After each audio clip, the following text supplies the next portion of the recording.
감사합니다.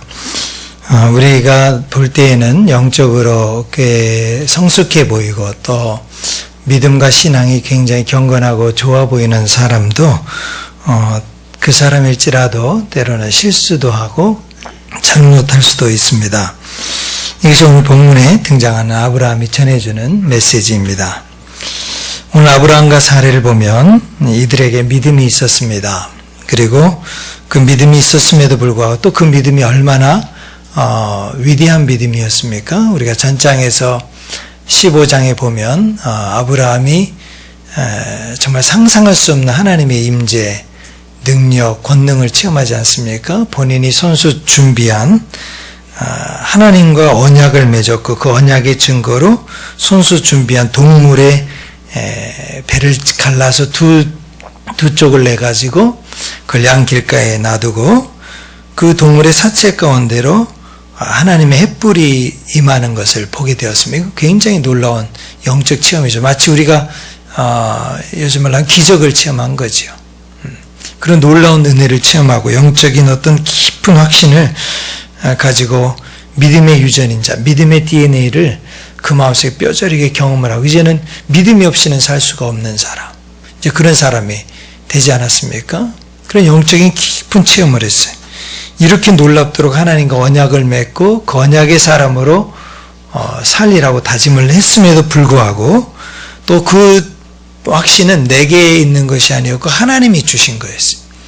하나님이 증거로 보여주신 거 아닙니까? 주님 제게 보여주세요. 보면 믿겠습니다. 봤어요. 경험했어요. 다 누렸어요. 체험을 했어요. 그럼에도 불구하고 아브라함과 사례는 매우 인간적인 생각, 세상 사람과 똑같은 생각과 삶을 살게 된다는 것을 오늘 성경은 말해주고 있는 겁니다. 1절을 한번 다시 한번 보면 1절 아브라함의 아내 시작 아브라함의 아내 사레는 출산하지 못하였고 그에게 한 여종이 있으니 애굽 사람의 이름은 하갈이라. 아브라함의 아내 사레는 출산하지 못하였고 이게 뭘 말해줍니까? 그러니까 출산하지 못했다는 거죠. 그러니까 영적인 체험은 너무 놀랍게 했는데 현실은 그대로라는 거죠. 믿음은 굉장히 성장했어요. 믿음 생활은 아주 이전보다 또 과거보다 훨씬 더 믿음은 좋아졌어요. 신앙생활도 잘하고 있어요. 교회 생활도 좀 좋아졌어요. 근데 믿음은 커졌는데 현실은 암담해지는 겁니다. 여기에 우리 딜레마가 있는 거죠. 믿음은 커졌어요. 만약에 믿음이 커지면서 현실도 같이 좋아지면 얼마나 좋겠어요. 믿음이 막 커지고 성경 공부하는 게 너무 재밌고 예수 믿는 게 너무 좋고 교회 생활하는 게 너무 신나는 거예요. 너무 신나는데 그거에 비해서 그것과 똑같이 막 애도 막 잘 되고 일도 잘 풀리고 건강도 좋아지고 주변에 가족들도 관계가 막 다 좋아지고 돈도 잘 벌리고 이렇게 되면 얼마나 좋겠어요. 근데 지금 영적인 체험은 굉장히 잘하는데 믿음도 좋아지고 새벽 기도도 나고 하는데 자녀 성적은 계속 떨어지고 있다는 거예요. 오르지 않아요. 사업을 위해 기도하기 시작하는데 사업은 풀리질 않는 거죠. 현실은 그대로예요. 그러니까 아브라함이 조금 전에 하나님의 놀라운 언약과 불의 임재를 체험했어요. 확 뜨거워진 거죠. 확 뜨거워졌어요. 확 뜨거워졌는데 현실은 땡땡한 거예요. 현실은 그대로예요. 교회를 위해 봉사하고 헌신하는 시간도 많아졌는데 내 문제나 상황은 달라지질 않고 있다는 겁니다. 오히려 신앙생활을 더 열심히 하려고 마음을 먹고 이제부터 정말 믿음생활로 신앙생활을 새롭게 열심히 해야 되겠다 마음을 먹는데 가정은 기울기 시작하는 거예요. 마치 배가 쭉 항해하려고 하는데 이제야말로 목표가 보여요. 야, 이제 내가 살 재미가 있고 이제 살 목적을 보고 이제 내가 가야 할 곳은 저곳이다 이렇게 생각했는데 그때 배에 물이 차기 시작하는 거예요. 일이 자꾸 막히는 것 같은 거예요. 여러분 그때 우리가 하는 말이 뭡니까? 그때 하는 말이 자주 하는 말 2절 말씀에 나와요. 2절. 2절 말씀 한번 읽어보겠습니다. 시작. 사레가 아브라함에게 이르되 여호와께서 내 출산을 허락하지 아니하셨으니 원하건대 내 여종에게 들어가라. 내가 그로 말미암아 자녀를 얻을까 하노라 하며 아브라함이 사레의 말을 들으니라. 여기 아주 핵심적인 내용들이 많이 있습니다. 사레가 자기가 애를 낳지 못하는, 임신하지 못하고 출산하지 못하는 원인이 어디 있다고 말하고 있습니까? 사레는 출산을 못하는 것이 하나님이 허락하지 않았다고 말하고 있어요. 하나님이 내 출산을 허락하지 않았습니다. 하나님이 언약을 해놓으시고 언약을 지키지 않고 계십니다. 준다고 하셨죠. 하나님을 원망해, 하나님 탓으로 돌려. 하나님이 이렇게 하셨습니다. 이거 굉장히 여러분 우리가 자주 쓰는 용어입니다. 우리는 때로는 병에 걸리고 일이 안 되고 뭐가 사업이 잘 안 되고 뭐 내 계획대로 안 되면 어떻게 하나님이 나를 이렇게 만드셔서 연단하려고 합니다. 하나님이 이렇게 하셨습니다. 정말 하나님이 하셨다고 생각하십니까? 사람들은 하나님을 믿지 않는다고 말하지 않습니다. 하나님을 오해하는 경우죠. 이렇게 요즘에 들었다 놨다 하나님을 다 하네. 하나님이 이렇게 하셨습니다. 하나님이 내 길을 막으셨어요. 하나님이 이렇게 막으셔갖고 저를 믿음의 길로, 신앙의 길로 인도해. 뭐 그러는 경우가 있지요. 그렇게 해서 돌아오지요. 돌아온 다음에 그런 일이 생기는 거 어떡할 거예요?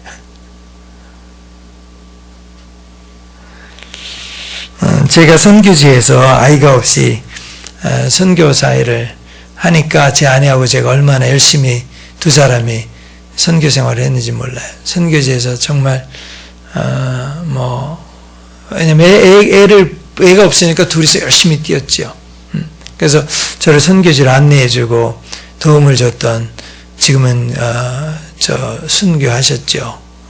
병을 얻으셔가지고 선교지에서 병 얻으셔서 치료받다가 이제 순교하신 김사무엘 선교사님이 계세요. 우리 온누리교회에서 전체 선교 디렉터 하시던 분인데, 그분이 한번 선교지에 오셨을 때 제가 그런 이야기를 했어요. 목사님, 어떤 대화 중에 저희가 애가 없이 얼마나, 애가 없으니까 선교지에서 더 열심히 더 잘, 얼마나 이렇게 잘 일을 할 수 있는지 몰라요. 그런 이야기를 대화 중에 했어요. 그랬더니 그 선교사님이 제게 아주 탁 찌르면서 하는 이야기가 뭔지 아세요? 목사님, 그렇게 이야기하지 마세요. 애가 있어도 선교 잘하는 사람 많아요. 그러더라고요. 애가 있어도 선교 잘하는 사람 많아요. 열심히 하는 사람 많아요. 그 순간 제가 아주 큰 망치로 딱 맞은 거 같아요. 얘가 있고 없고 열심히 하고 안 하는 게 아니구나. 너무 내 상황으로, 내 처지로, 내 형편으로 너무 하나님을 들었다 놨다. 하나님은 전부 지금 자기 처지하고 생각하고 하나님이 이랬습니다, 저랬습니다. 하나님이 이렇게 했습니다, 저렇게 했습니다. 너무 이렇게 다들 말을 너무 쉽게 하는 거예요. 그 다음부터 제가 정신을 차리고 이야기해요. 하나님이 병도 주고 뭐 약도 주고 뭐 하나님이 임신도 시키고 안 시키고, 그렇게 이해하고 해석하는 마음을 갖는 거 필요한 거지요.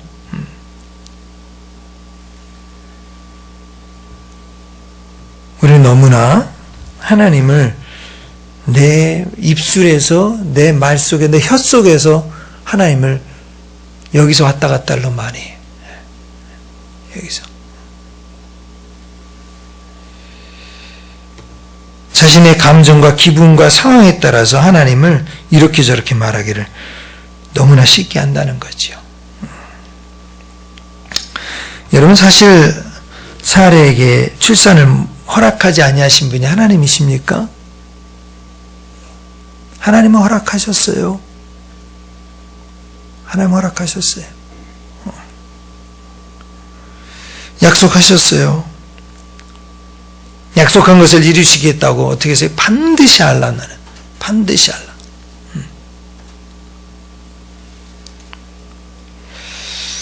다만 사례가 생각하는 때에, 원하는 때에 이루어지지 않은 것뿐이죠.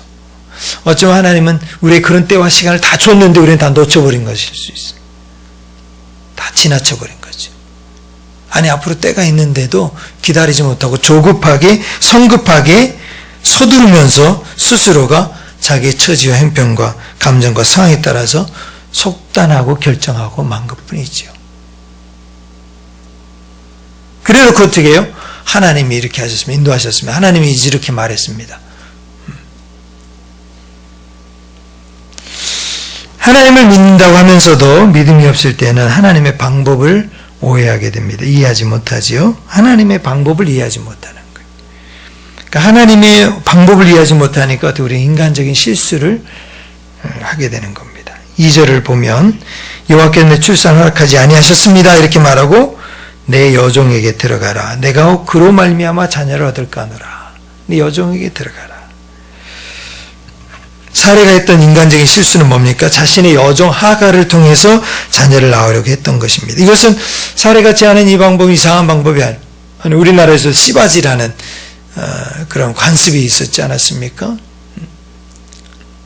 애를 낳지 못하고 자손을 이어가지 못했을 때 그런 방법을 쓰는, 이건 고대 근동 지방에서 아주 이때 당시만 해도 너무나 당연했던 거예요. 하나의 정상적인 방법이라고 볼 수가 있어요.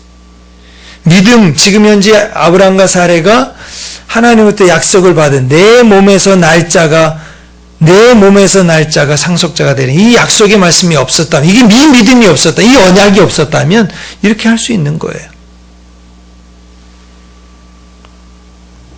다 사용하는 방법이었어요. 사회적으로, 문화적으로 또 다 그렇게 했던 일이었어요. 그래서 사례는 그 생각이 떠올랐을 거예요. 떠오르면서 동시에 또 어떤 생각이, 하나님의 믿음이 있잖아요. 하나님의 약속이 있잖아요. 약속이 있으니까 어떻게, 그래도 내 몸에서 날짜가, 상속자가 내 몸에서 날짜라 그랬는데, 곰곰이 묵상하고 생각해 보니까, 기다리다 10년이 지났는데도 생기지 않으니까 어떤 생각이 들었을 것 같아요? 마음속으로? 그래. 아브라함에게 말했지.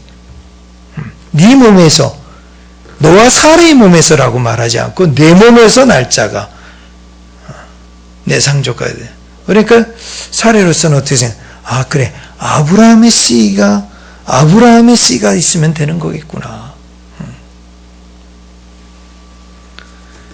절반의 타협안을 생각해낸 겁니다. 우리의 신앙은 100% 무신론이나 100% 신앙이 아니고 항상 절반의 신앙을 선택한다는, 절반의 타협안.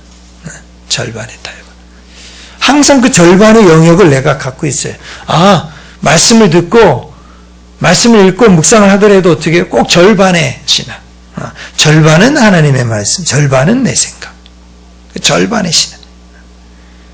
그래. 아브라함의 씨니까 아브라함의 씨만 있으면 되겠지. 그래서 하갈이 생각이 나는. 그때 통영 함께 아주 정상적인 방법으로 이어졌던 방법이 생각이 나는 거죠. 그걸 적용하기 시작. 그래서 2절에 어떻게 해요? 2절에 보면 여호와께서 내 여종에게 되고 내가 혹 그로 말미암아 자녀를 얻을까 하느라. 혹이라는 말, 혹이라는 말이 절반이죠. 혹 되면 좋고 혹 안 되면 할 수 없고. 이게 우리 신앙의 항상 경계에서 여기서 있는 거예요. 예수 믿고 신앙생활하고 믿음생활을 지금까지 수십 년 동안 해오면서도 우리의 믿음이 어디에 있는 거예요? 이 혹이라는 단어에 걸려있는 거예요. 안 믿는 게 아니에요. 안 드리는 게 아니에요. 봉사를 안 하는 게 아니에요. 절반. 혹이라는 말은 뭐예요? 되면 좋고 안 되면 할 수 없고, 그럴 수도 있고 이럴 수도 있고. 이 혹. 여러분 믿음에는 혹이 붙어 있질 않아요. 혹이 없어요. 여러분 하나님이 오늘 말씀 주시면서 아브라함에 약속하면서 뭐라 했어요? 지난주에 보면 15장 13절에 보면 여호와께서 아브라함에 이르시되 너는 어떻게 알라고요? 혹 알라 그랬어요? 혹 알면 좋고 혹 모르면 할 수 없고, 혹 믿으면 그래 고맙고 안 믿어도 괜찮아. 이렇게 하나님이 말씀하시는 게 반드시 알라. 반드시. 사례는 지금 믿음이 아니라 50%의 도박을 하고 게임을 하고 있는 게임. 혹 우리의 믿음의 일반적인 우리의 삶의 수준이 여기 있는 거죠. 혹 하나님께서 하나님의 이름으로 다 돌려버리고 내 인생과 삶도 믿음도 혹. 자, 이런 사례의 말을 들은 아브라함이 어떻게 합니까? 2절 끝부분에 보니까 아브라함이 사례의 말을 들으니라. 그렇게 들으니라. 그리고 4절에 어떻게 됩니까? 아브라함이 하갈과 동침하였더니 이렇게 나오죠. 인간적인 믿음이 얼마나 설득력이 있었는지 아브라함이 전혀 고민하고 갈등하지 않아요. 고민하게 어떻게 합니까? 그냥 아브라함이 사례의 말을 들으니라. 다른 부인의 말을 얼마나 들었으면 좋겠어요. 부인의 말이 좋은 게 얼마나 많이 있었을 텐데 그 말은 딱 안 듣고 하갈하고 동침하라는 이 말만 아주 고민하지 않고 갈등하지 않고 그 말만 싹 아주 참 몰래 어떻게 이해해야 될지 모르겠어요. 고민도 안 하는 거예요. 고민도 아브라함 고민도 안 하니까 당연히 뭐예요? 기도도 안 하는 겁니다. 고민이 돼야 기도가 되지. 고민이 돼야 지금 우리가 이 세상을 살고 믿음으로 살고 예수 믿고 산다고 하면서도 기도가 안 하는 이유가 먼저 고민이 안 되거든요. 왜? 절반의 신앙이 갖는 가장 큰 약점이 여기 있어요. 절반의 신앙. 여러분 잘 들어요. 절반의 신앙은 믿는 것 같은데 믿음이 없는 거예요. 지금 예수 믿고 예배를 드리는 것 같은데 신앙이 없어요.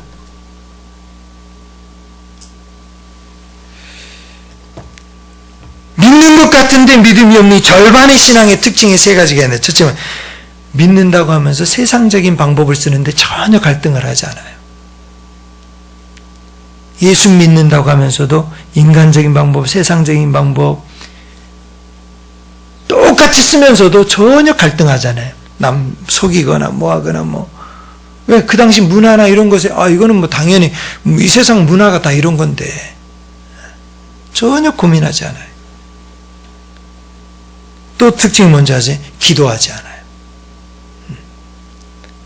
그러니까 하나님 믿고 예수님 믿고 신앙생활 한다는 특징은 뭐냐? 고민이 되니까 기도가 돼야 돼요. 기도하지 않아요. 여러분이 만약 기도하지 않으신다면 그럼 두말할 것 없이 절반의 신앙이에요. 무엇을 놓고 기도하고 무엇을 놓고 준비하고 무엇을 놓고 결정하기 전에 기도하지 않는다면 절반이죠. 그리고 어떻게 하는 줄 아세요? 하나님 말씀을 듣는 것 같은데 듣지 않아요. 사례의 말을 들어요. 사람의 말을 들어요. 하나님 말씀을 듣는 것 같고 하나님 말씀을 읽는 것 같고 하나님 말씀을 묵상하는 것 같고 하나님의 말씀을 수도 없이 설교를 듣는 것 같은데 그걸 듣지 않아요. 사람의 말을 들어요. 이게 절반의 신앙이에요. 절반입니다. 오늘 한국 기독교의 위기, 한국 신앙의 한국 교회의 위기, 한국 목회자의 위기는 말씀을 듣지 않고 사람을 듣는다는 거예요.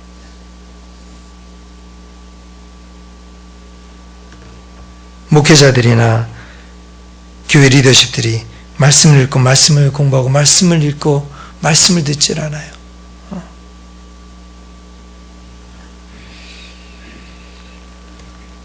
이런 절반의 믿음이 가져오는 결국이 뭔지 아십니까? 결국이 4절이에요. 4절 한번 읽어보겠습니다. 시작.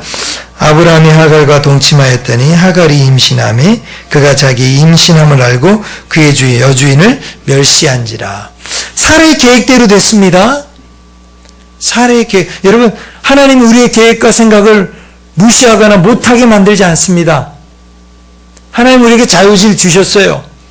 우리에게 살 수 있는 방법과 길과 선택할 수 있는 걸 다 주셨어요. 그걸 다 맡고 하나니 무조건 딱 그분의 프로그램처럼 로봇처럼 딱 만들어 놓고 그 틀 내에서 못 움직이게 하시는 분이 아니에요.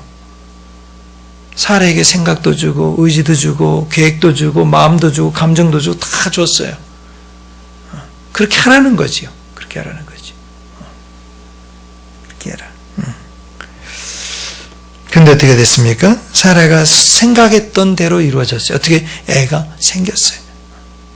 애가 생겼어요. 계획했던 대로 됐어요. 일이 돼가는 거예요.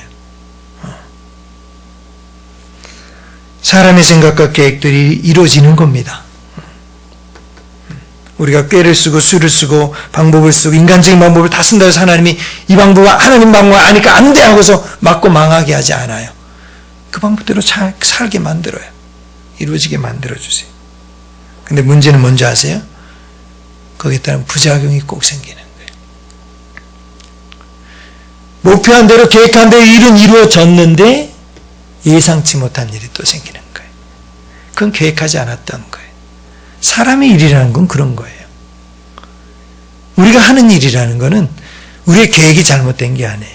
생각이 잘못된 게 아니에요. 생각하지 못한 영역이 있다는 거죠. 계획할 수 없는 일이 있다는 겁니다.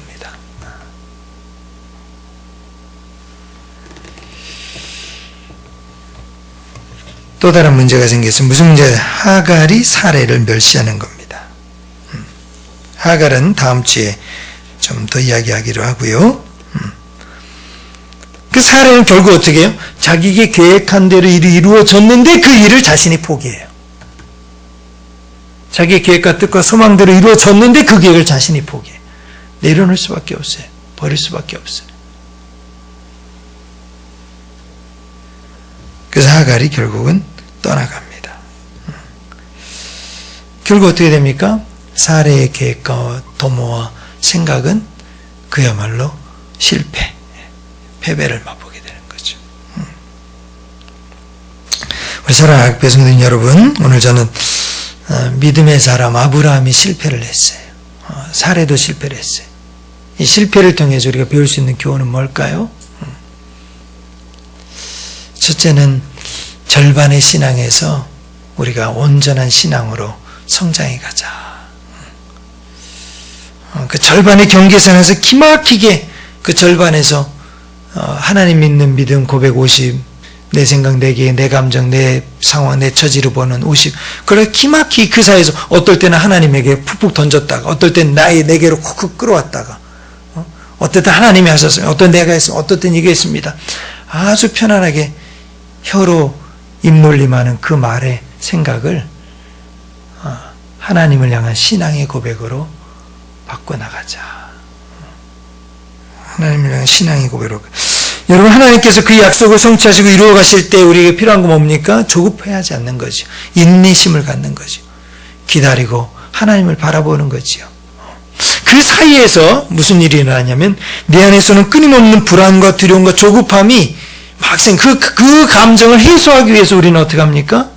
사례처럼 성급한 행동을 하는 겁니다. 성급한 행동을 하는. 성급하게 말을 하는 거예요.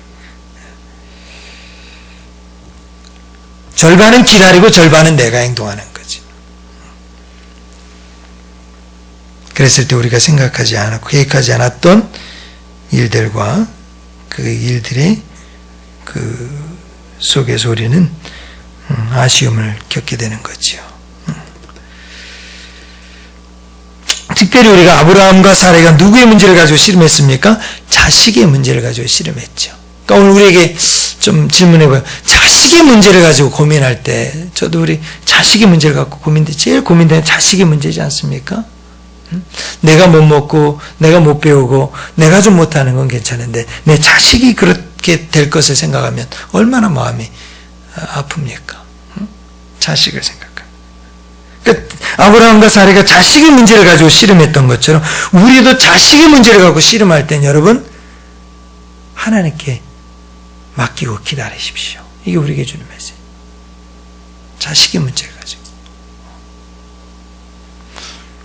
어떤 인간적인 방법을 가지고 구원하고 인간적인 방법을 가지고 돈을 가지고 아니면 뭐 어떤 방법을 가지고서 방법을 만들지 마세요. 하나님께 맡기세요. 스스로 고안하지 마세요. 하나님께 의지하세요. 믿음으로 맡기고 하나님께서 행하시고 일하시고 또 그 자식이 하나님을 인격적으로 만나서 스스로 믿음이 세워질 것을 기대함으로 기도하십시오. 우리 사랑하는 우리 앞에 일부에 보시 나온 여러분들의 인생과 삶 속에서 자식의 문제, 아니 모든 문제에서, 특히 자식의 문제에서 절반에 내 계획과 절반에 하나님 믿고 의지하는 거, 구두개에서 타협을 계속해 나가면서 하지 마시고 하나님에게 아주 의지하고 맡기는 온전한 신앙으로 점점 자라나시기를 주의 이름으로 축복합니다. 둘째는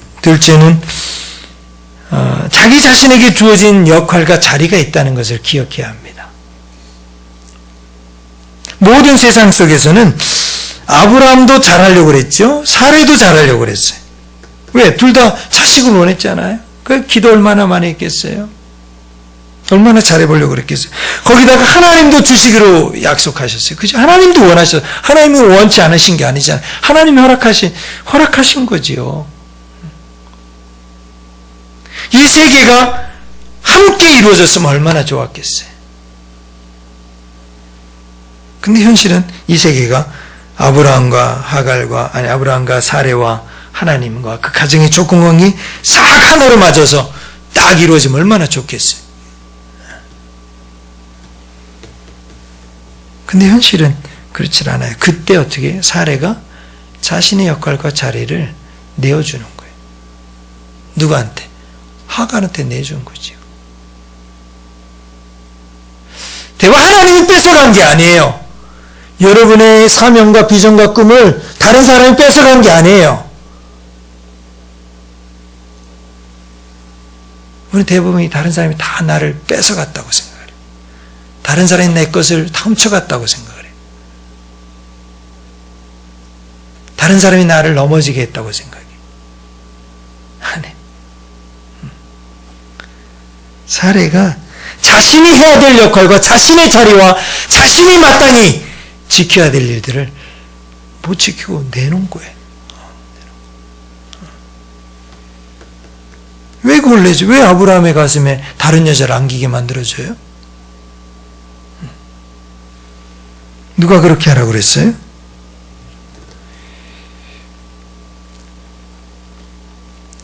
여러분, 우리 아브라함의 품은 누가 지켜야 돼요? 내가 지켜요? 사례가 지켜야죠. 사례의 품은 누가 지켜줘야 돼요? 아브라함이 지켜야지.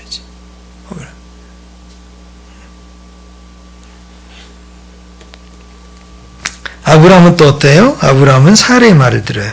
여러분 가만히 생각하세요. 하나님이 이 언약과 놀라운 약속의 말씀과 하나님의 이 언약을 아주 구체적으로 경험하게 하고 각인시키고 뼈에 사무치도록 유전인자처럼 딱 DNA로 만들어주신 분은 누구예요? 하나님이 아브라함에게 만들었어요. 사례에게 그것을 딱 주도적으로 만들어주지 않았어요. 그럼 어떻게 해야 돼요? 사례가 말한 대로 들으면 되나요? 안 되죠. 안 되죠. 아브라함이 기도하지도 않고 하나님이 이렇게 약속을 했던 것도 그 자리에서 말하지 않고 그냥 여종을 덥석 받아 가지고 가서 동침하는 거예요. 그냥 남편이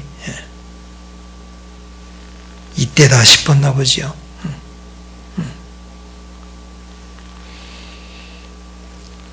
그러니까 하나님의 음성과 약속을 보고 듣고 경험한 사람의 역할과 자리는 그게 아니었어요.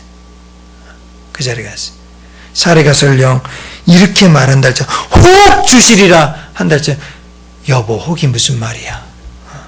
혹이 무슨 말이야. 하나님은 반드시 주신다고 하셨어. 반드시 주신다고 하셨어. 아니, 들은 말을 우리는 안 한다는 거예요. 믿음의 말을 안 써. 해야 될 말을 그때 해야 될 말을 안 해. 혹 그럴까? 그 말을 못 들었다면 몰라요. 들었어요. 모른 척하는 거죠. 안 들은 척하는 거죠. 몰랐던 것처럼 하는 거죠. 알면서도 쑥 지나가는 거죠. 우린 믿음이 그렇게 쑥 지나가요. 그래서 슬그머니 사례의 말을 따라가는 거예요. 결국 일이 그르쳐졌을 때 아브라함과 사례가 어떻게 합니까? 잘 보세요. 자신의 자리와 역할을 소홀히 여긴 사람은 반드시 그 책임을 다른 사람에게 떠넘깁니다. 문제 원인을 떠넘긴다. 5절입니다. 5절 한번 읽어보죠. 시작. 사레가 아브라함에게 이르되 내가 받는 모욕은 당신이 받아야 옳도다.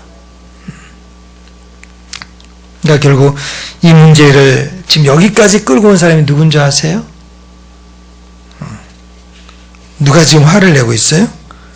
누구한테? 사레가 아브라함에게 화를 내고 있어요. 실수한 사람이 더 화를 냅니다. 죄 지은 사람이 더 큰 소리를 치는 거예요. 사레 자신이 실수하고서는 그 책임을 아브라함에게 쏙 다 넘겨버리는 거예요. 자신이 이렇게 만들어냈고 잘못 결정했고 잘못 생각했고 잘못했던 것은 까마득히 잊어버리고 어떻게 해요? 나 멸시당했다 이거예요. 나 멸시당했다. 나 멸시당했다.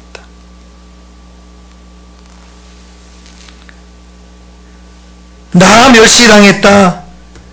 이 한마디로 하나님의 이름을 들먹이면서 하나님의 이름뿐만 아니라 아브라함과 그 모든 일들을 들먹이면서 말을 하는 거예요.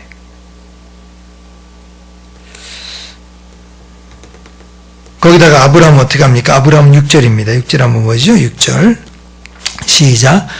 아브라함이 사라에게 이르되 당신의 여종은 당신의 수중에 있으니 당신의 눈에 좋을 대로 그에게 행하라 하며 사레가 하갈을 학대하였더니 하갈이 사레 앞에서 도망하였더라. 결국 아브라함 어떻게? 아브라함의 무책임한 모습, 그러니까 자기 자신과 역할을 지키지 않고 자기의 그 롤을 하지 않는 경우, 기억하지 않는 경우는 어떻게 합니까? 다 책임을 사레에게 또 떠넘기는. 말해보세요. 당신의 여종, 당신의 수중, 당신의 눈. 이 정도 되면 아브라함이 우리의 여종, 우리의 수중, 우리의 눈에 있던 대로 우리가 어떻게 하면 좋을지 함께 기도하자. 뭐 이렇게 나왔어야 되지 않겠어요? 우리가 함께 벌어진 일, 생겨난 일, 이 모든 일들을 우리가 함께 어떻게 볼까? 근데 아브라함이 다 어떻게 당신. 첫사랑 아담과 하와의 본질적인 인간의 죄악의 본능이 여기에 다 나와 있는 거예요. 사례는 사례대로 내가 모욕을 받았다. 아브라함은 당신이 책임이 있다. 이런 역할들이 계속 혼돈스럽게 일어나요.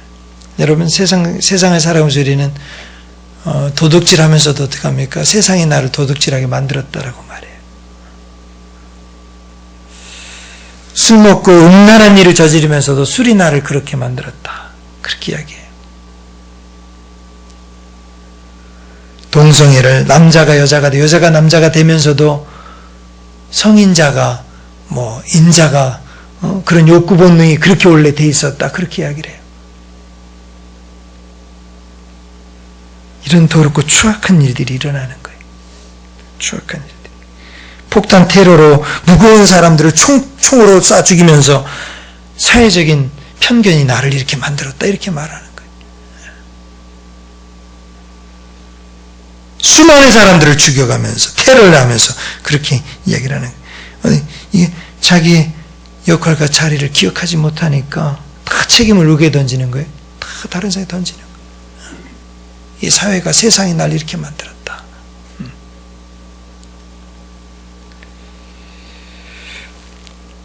저는 이 세상에서 자기의 자신을 지키면서 말없이 책임을 다하는 사람이 인정을 받고 존경을 받고 그런 사람이 복을 받고 행복을 누리는 세상이 되면 얼마나 좋겠나. 하나님은 오늘 이 땅 가운데 우리 각자의 아버지의 역할, 어머니의 역할, 성도의 역할, 목사로의 역할, 지도자의 역할, 어떤 삶의 자리의 역할들을 자식으로서 보면 다 그 자리를 주셨어요. 그 자리 속에서 정말 하나님의 세상에 누구를 인정을 받고 세상에 어떤 성취와 성공을 이루었고를 떠나서 그 자리에서 내 사명을 묵묵히 감당하고 그 자리를 기억하고 주님의 나라를 꿈꾸며 기도할 때 하나님께서는 은혜와 평강이 사람으로 축복하실 줄로 믿습니다.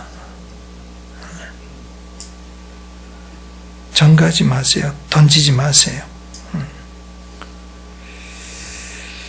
그 세 번째로는 우리가 기억해야 되는 아브라함이 실패를 통해서 배우는 것은 목적이 좋아도 방법이 잘못되지 않도록 해야 되겠다. 여러분, 목적이 나쁜 사람은 없습니다. 여러분, 인생의 목적, 삶의 목적이 나쁜 사람이 있습니까? 목적이 나쁜 교회의 목적, 공동체 목적, 사업의, 기업의 목적, 가정의 목적, 여러분 개인의 모든 한 일의 목적이 틀리거나 나쁜 사람은 없어요. 목적이 처음부터 삐뚤어지거나 아예 처음부터 잘못된 목적을 정하지는 않습니다. 그러나 그런 목적을 이루기 위해서 잘못된 수단과 정당하지 않은 방법을 정당하기 때문에 문제가 되는 거죠. 수단과 방법을 우리는 가려서 해야 됩니다. 때로는 목적은 다 이해가 돼요. 그러니 그 좋기 때문에. 그러나 방법은 이해가 되지 않을 수 있어요. 하나님의 방법은 이해가 안 될 때가 많아요. 사람의 방법도 이해가 안 되는데 방법은 이해가 안 될 때가 많아요. 하나님의 약속과 목적은 분명해요. 왜 하나님이 넓은 길을 놔두고 좁은 길로 가라고 하시는지 잘 이해가 안 돼. 그런데 그 방법이 이해가 될 때가 있는데 그 방법이 이해가 될 때가 언제인 줄 아세요? 왜 아버지가 자식을 사랑하는데 저렇게 사랑하는데 왜 혼을 내실까? 왜 그것을 자꾸 안 된다고 하실까? 왜 이런 방법을 쓰실까? 그 방법이 이해가 될 때 언제가 성숙해지면 이해가 되는 거예요. 방법은 성숙해야 이해가 돼요. 목적은 다 어린이부터 큰 나이 든 사람까지 다 이해가 돼요. 이거는 이렇게 좋은 일 하는 거야. 이건 이렇게 행복하기 위한 거야. 이건 이렇게 하나님을 위해서 하는 거야. 교회가 잘 되라고 하는 거야. 그건 다 이해가 돼요. 누구나 다. 그것을 위해서 방법은 이해가 안 되는 거예요. 방법은 다르기 때문에. 사람이 쓰는 방법이 다 다르고 하나님의 방법은 너무나 다르기 때문에.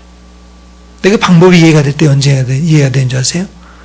내가 나이가 들고 철이 들고 성숙하면 방법이 점점 이해가 되는 거예요. 이해가 되지 않는 건 이해가 되는 거예요. 우리 인생이 힘들고 고생스럽고 어려운 것은 인생의 목적을 몰라서가 아니에요. 그 방법이 달라서 이해가 안 돼서 그러는 거죠.